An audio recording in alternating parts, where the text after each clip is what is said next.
Do you have an autoimmune disease or other chronic illness, but you also want to start a family?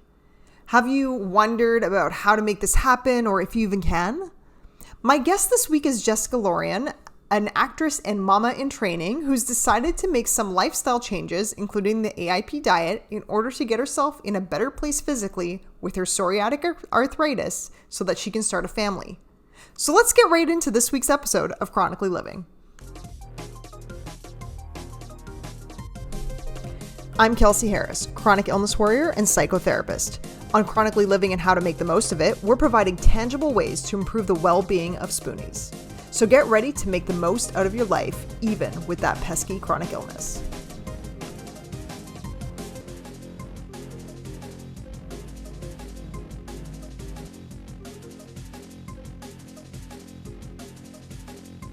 My name is Jessica. I'm originally from Massachusetts, south of Boston, north of Providence, but now I live in New York City, just outside of the city in Queens, and I work in the city. So basically now a New Yorker, I guess, officially, since I've been here for 13 years. I think when you've lived here for 10, you can call yourself a New Yorker. So yeah, I live in New York City and I'm an actor and podcast host, and I do a bunch of other things as little side odd jobs and, other passion projects, but those are my two main passions at the moment. I always like to have my guests share their stories and health journeys, as I call them, before we get into the meat and potatoes of the episodes. But before we even get into Jessica's, she had some great opening messages to share with us. I think hearing other people's stories is really empowering. And one thing I wanted to say before we start too is I love how you call it chronically living, because there's the positive side to, I don't know if anyone here is a fan of Tony Robbins, but Tony Robbins often talks about like the words that we use and the importance of the words that we use, and how, if you are a recovering alcoholic and you're saying that you're a recovering alcoholic, you will always be recovering.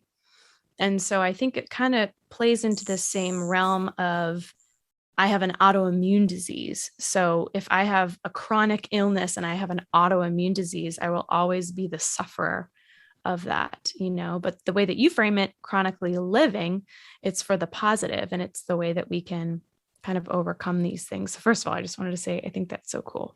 And thank you for reframing it that way. Yeah. And that is the idea of the show, reframing our experience. So I thank Jessica for pointing that out. And without further ado, here's her health journey. My health journey really took a hard toll and turn back in 2011. And my whole life, I've pretty much been extremely healthy, always had really good skin, never had even acne. And I was at a place in my life that, I guess, looking back, I didn't think that I was very stressed out, but I think subconsciously I was dealing with a lot of stress. So I was at the moment auditioning for a lot of really big opportunities, had a lot of things up in the air. I was grinding, as they say, as in the actor world here in New York City. And I think what ended up happening, they never really know how certain things like this in the autoimmune disease world really do come to fruition. But I think it was the actual stress that just made it come out. So it started developing as little spots on my body. And honestly, at first I thought it was bug bites. I thought it was bed bugs because, living in New York City, and I was actually subletting an apartment at the time. So I didn't really know. She might have bed bugs.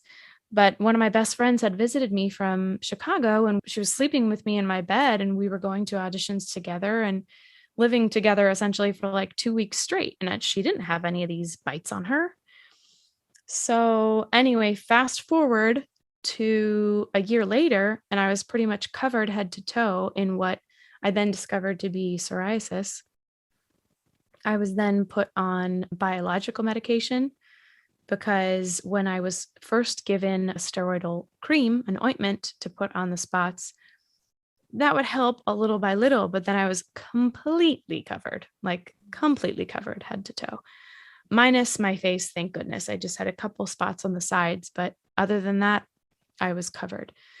And so I said to my dermatologist, I'm putting this ointment on as if it was body lotion, completely covering me. And it's a steroidal ointment. And he's like, no, we need to stop that. So that's when I went on Humira.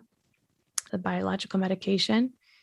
And it was pretty much a year to the day after being on Humira that I was performing in Los Angeles. I ended up going on a national tour from all that stress of the auditions. At least it paid off. Yeah. I did get a job. And so I was on tour for 2 years, traveling the country, having an amazing experience and life and opportunity. But, my skin was just outrageous. And one of these times when I was in LA, I started to develop some pain around my ankles and feet. And long story made short with that is my husband, actually then boyfriend, visited me at the time, and he had to carry me to the bathroom when I had to brush my teeth because I was just in so much pain I couldn't walk. And it was the first time I had to call out of the show. I couldn't perform, and it was heartbreaking, and I didn't really know what was going on. I thought it was just from some shoes that I had gotten that were new, some flip-flops. And fast forward to what was that? I guess 6 months later or whatnot. At that point, they had completely taken me off of the Humira, and the doctors wouldn't necessarily say this, but I would venture to say that it was the Humira that gave me the arthritis, because that's what I ended up getting diagnosed with, was arthritis. Now, my actual diagnosis is psoriatic arthritis, and they know that does come hand in hand, but I just thought it was a little bit strange how I had no arthritic pain until I went on the Humira. And that, of course, is a side effect along with, the laundry list of other things. So I was completely taken off of the Humira at that point. When I was in so much pain, I had also developed something called vasculitis, which is the swelling of your blood vessels around my ankles and feet. And that was a pain that I can't even express. It was absolutely horrifying. And they put me on dapsone and methotrexate. And basically, the dapsone was supposed to handle the vasculitis, and the methotrexate was supposed to primarily handle the arthritis, but it would sort of control the psoriasis at the same time. And at this point, my psoriasis was somewhat under control because I had been on the Humira, but it was still back, not full force, but it was still back. But I just had so much pain that was really my main priority. Skipping forward then, because of the medications, I ended up being fine. My arthritis ended up, as time went on, going away. My psoriasis ended up pretty much healing. And now fast forward to 2019, I was living a quote unquote normal life. I was on a full dosage of both medications still, but I had no pain and really just light spotting here and there, common places like my elbows and ankles and things like that. Even though this show often focuses on more holistic approaches to treating our illnesses, I really want to point out that medications have a place, right? As Jessica mentions, her medications really helped her heal. And I think we need to take a moment to remember that is why we take them. They are useful, certainly to a degree. Jessica also shares some of her mental health journey with us, and that's available to patrons of Chronically Living. If you're not a patron yet, you get bonus content for each episode, and it's only $5 a month. It helps support the show, so if you'd like to do that, support the show, just click the link in the show notes.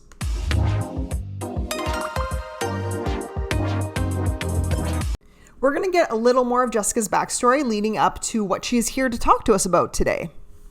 But really, where my health took a change, actually, I should go back quickly and just say too, when I was on tour, this was before the arthritis even came, and I was just looking for anything to help my psoriasis because, first of all, I was performing, I was wearing costumes, and I had my skin just break out.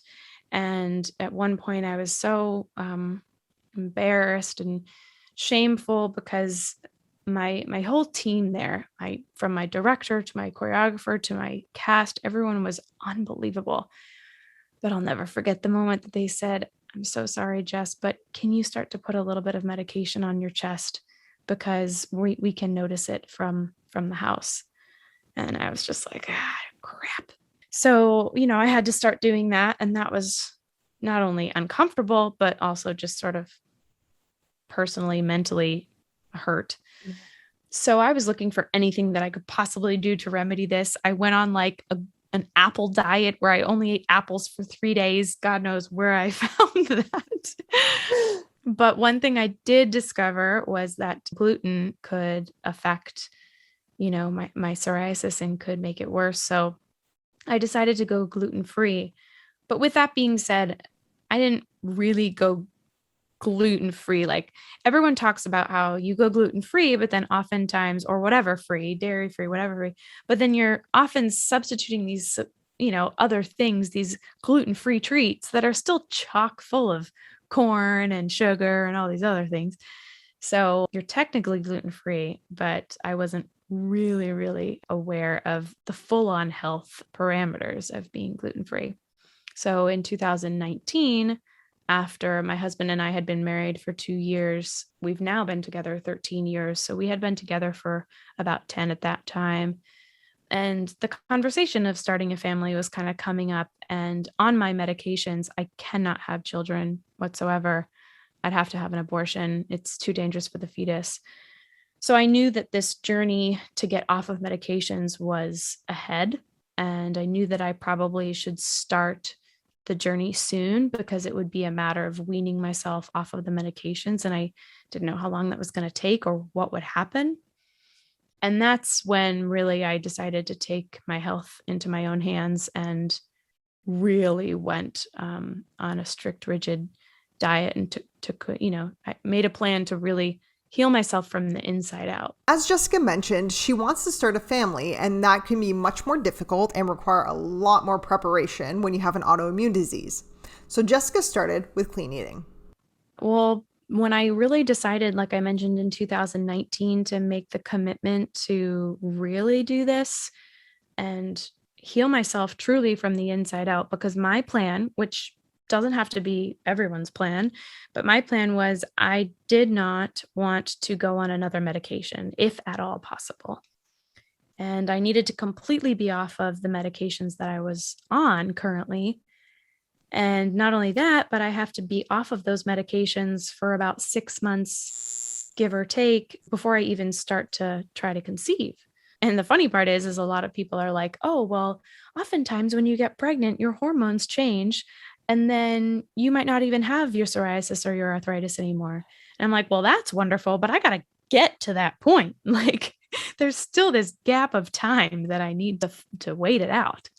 So for me, what worked for me, and it worked really well because I like a plan and a schedule and a list. So I decided to follow a diet called the Dr. Amy Myers Autoimmune Solution Diet. And she has a book, the Autoimmune Solution. I think it's like the Autoimmune Solution Protocol. And then she has a cookbook. And so I first started by reading that. And then I set a date. And luckily I have a really supportive husband. So he was on board to help me with that too. And it starts off with a 30-day elimination. And so for 30 days, you get rid of a lot. And you really just narrow down super clean. And then after the 30 days, you start introducing things slowly. And she has a really strong method with how you introduce those things. So say you're introducing this week nightshades, you'll introduce it for 3 days, and then you'll stop for 3 days. And you won't introduce the nightshade again until you've gone through every category. But you'll make note of what you might have felt or experienced or whatnot when you added that back in. And so if I didn't see any sort of reaction to my intestines or my, tiredness or how I felt or anything, then at the end of all of the introductions, I added back in the things that did work for me. Or should I say that didn't bother me? The Autoimmune Solution and Autoimmune Protocol diets like this are really popular. I've never personally done one because you all know by now that I've struggled in the past with that. But I've heard from many others like Jessica that this has worked really well for them. So kind of where I've come to now is I'm at a place where I never have gluten. Well, I shouldn't say never. There are some rare occasions, but the main thing that you're supposed to not do is ever have gluten, ever have dairy. And I try not to ever have like real sugar, real white sugar. So I try to just do honey or maple syrup or stevia. And then other than that, the categories that have worked for me, I've added in. So like I have legumes kind of every so often. They don't really bother me. I have nightshades every so often, not too much because of the acidity, but they don't really bother me too much.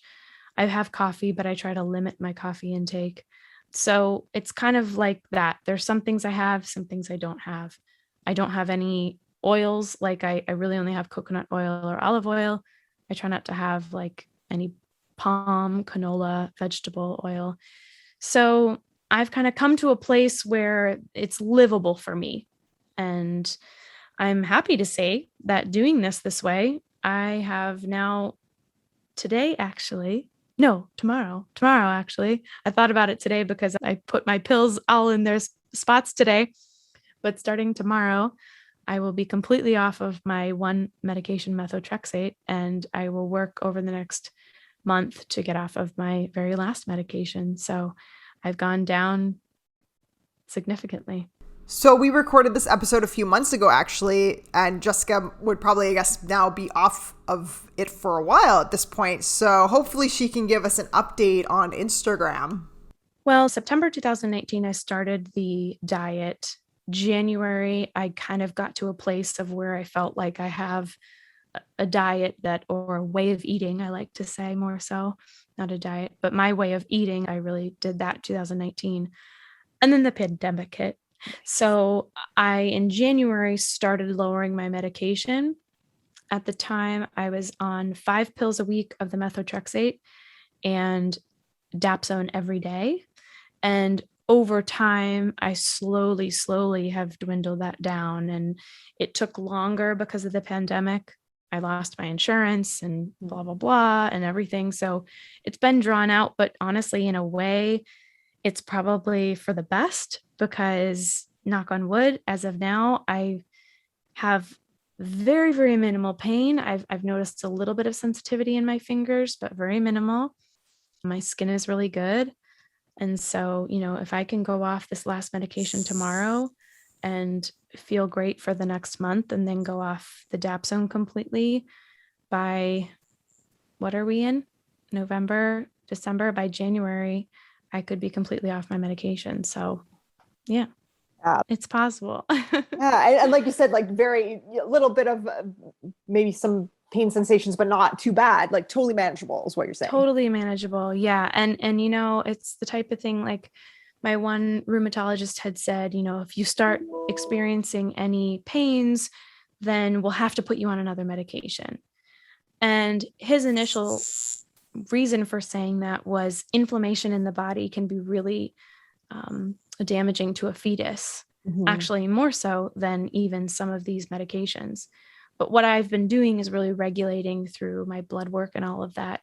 And so I got all of my blood tests done last week, actually, to kind of see where I was at before I went off of these last 2 meds so that I can then compare in January, and if my inflammation has gone up or if it stayed or if it's gone down. So, I mean, in my opinion, as long as they don't look at my numbers and say like, whoa, your blood work level says that there's like a ton of inflammation, I can deal with this a little bit. And like I said, it's very minimal. And as long as, like, if I can try to regulate my work and not work crazy hours like I do sometimes, but if I can try to minimize that, if I can try to minimize my stress, and if I can try to have my way of eating, then fingers crossed and positive vibes, I think I can do it without another medication. Obviously, going off medications is not something we're recommending here. Always consult with your doctors before doing so or doing any, major changes. It is important that if you are deciding to become pregnant and you have an autoimmune disease, you are doing it as safely as possible for yourself and the baby. And again, your doctor is your best resource for this. This just happens to be the approach Jessica has taken in consultation with her doctors. I do want to point out that changes in eating have come up time and time again as a way to improve your well-being with an autoimmune disease. So this is regardless of whether you stay on your medications or go off them. definitely take a look at some of these different ways of eating. If you're hesitant to make changes with your eating habits, here's Jessica's advice. I think the number one thing, and this is with anything that you do in life, but especially with a diet, because we use food as a social aspect, we use it as a comfort tool, we use it as a healing process. So, and first, I will say, I have had great success, but I am not perfect. I definitely have binged on my pints of Ben and Jerry's every so often. But my main general way of eating is this way. And I tried to get to the gym and stay active as much as possible. I drink lots of water, those few things. So this doesn't mean, first of all, going into something like this, I don't think that you can aim for perfection, because what even is that? But the number one thing that you have to do is find a why. You need a why. And this is what I'm so preachy about these days. Anyone that I talk to that says how did you do this or whatever, and it's still something that I'm dealing with day to day, is my why. And my why is a baby. It's to have a family and to hold that little baby in my arms. And if I start to think about it, talk about it too much, I'll just get teary-eyed. But that's my why. And so it's literally, like I said, a daily effort. I mean, part of my job is I work in a hotel and I do events at this hotel. And we have a lot of really great food. And we often on these events have something, called a candy station, where there's just literally candy lined up in front of me, and I am serving it and I'm putting it out, and I can very easily just take a couple chunkfuls in my hand and swallow them down very easily. So constantly it's this reminder. I look at that food and I'm I literally say out loud, my coworkers think I'm crazy, but I literally say out loud, I'm your devil food, your devil food. And then I say to myself, I'm I want a baby. I want a baby. And I'm not saying, of course, that if I were to eat these things, I couldn't have a baby. I mean, who even knows?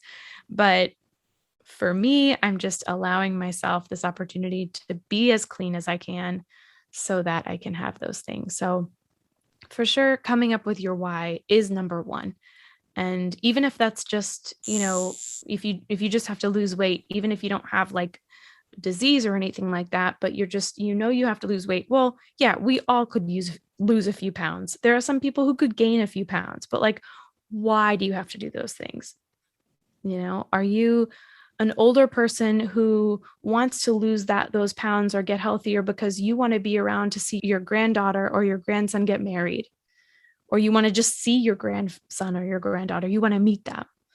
Or, do you have a why that means that you want to travel? And so in order to travel, whatever it is, or you want to get married, or you want to, whatever this thing is for you, but really boiling down and coming up with your why. Honestly, once you have a why and once you've pictured yourself there and taken yourself to that point of this is a little bit esoteric, but Tony Robbins also talks, I'm a fan of his. He also has people go through these exercises of this sounds really morbid, but visually taking yourself to that place that you are not around, you have passed, and your granddaughter is being born, and you're not able to see your daughter or your son's baby be born. And physically taking yourself to that place, so much so that you have a physical response. You cry, you feel, gross, you feel icky. Or for me, physically taking me to that place of the doctor telling me you cannot have children. And the feeling that I would feel experiencing that. And it's once you've taken yourself to that place, there's no going back, and you've really rooted that why in there so deeply. So that was a really long explanation, but that's what I would say. Are you ready for our lightning round questions? Oh my gosh, I hope so. Okay. All right. So what are the top 5 songs that describe your life? So the first one I have to say is my karaoke song, which I need to get a new song, but it's Don't Stop Believin'. of course, from Journey. Another one I would say is Brave by Sarah Bareilles. I Won't Give Up, Jason Mraz. And I don't know if you're seeing a common theme here, but like I'm seeing a common theme here. Yeah. When I'm Dancing from Meghan Trainor. And the last one I'll say is it doesn't really it does describe me, but it's called Llegaste Tú, and it's from Luis Fonsi, and it was actually our wedding song, but it means basically like then you came along, like then I found you, and that's how I feel a lot with my husband. So, aw, yeah, I love that. What's one thing you can't go a day without doing? Well, my initial thought is coffee. Because I do need to just have even if it's tea, like I need to just have something for me in the morning. But as silly as it sounds, I also have to honestly say, like, accomplishing something, even if it's a day off, like, and accomplishing something means like writing down a few things that I'm grateful for in a notebook or something. But I need to just every day feel like I did something for me. Oh, that's awesome. Yeah. What's one thing you plan on doing in your life that you haven't yet? Well, that's easy. Have a baby. I knew you were going to say that.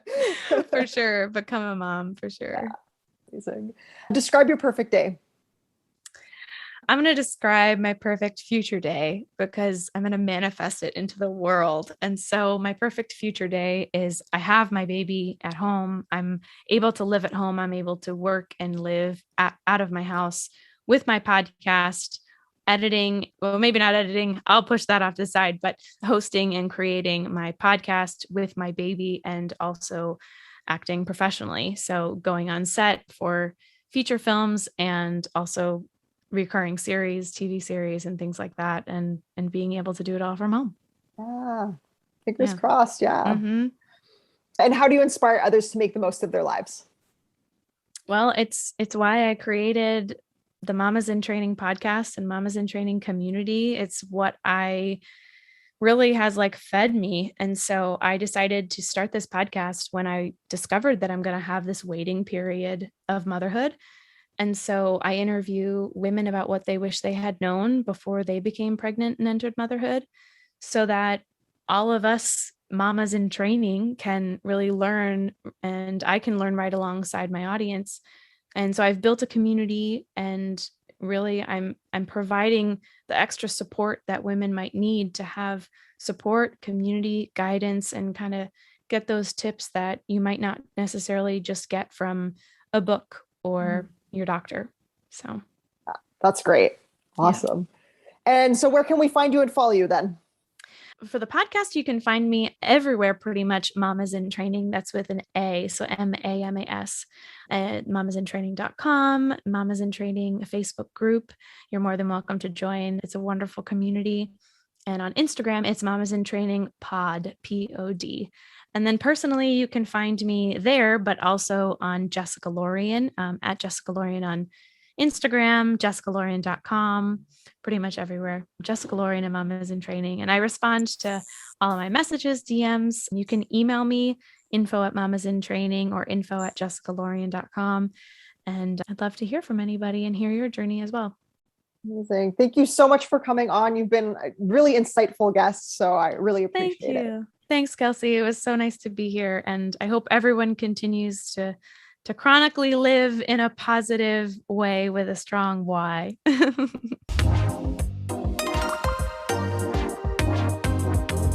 I really like the why aspect of what Jessica said today, because it's true. How can we make any long-lasting lifestyle changes without a clear reason to do that? And really a clear values-based reason for doing that. For Jessica, family is really important to her. So it makes sense that she's going to take all of this action to make these changes so that she can have that values-based goal. Let's reflect for a moment before we wrap up today. So what did you notice about your thoughts and feelings while you listened to Jessica's story? And what are you noticing now about that noticing? As always, take care and keep making the most of it. Special thanks to Marty for the original music and Charity Williams for the original artwork.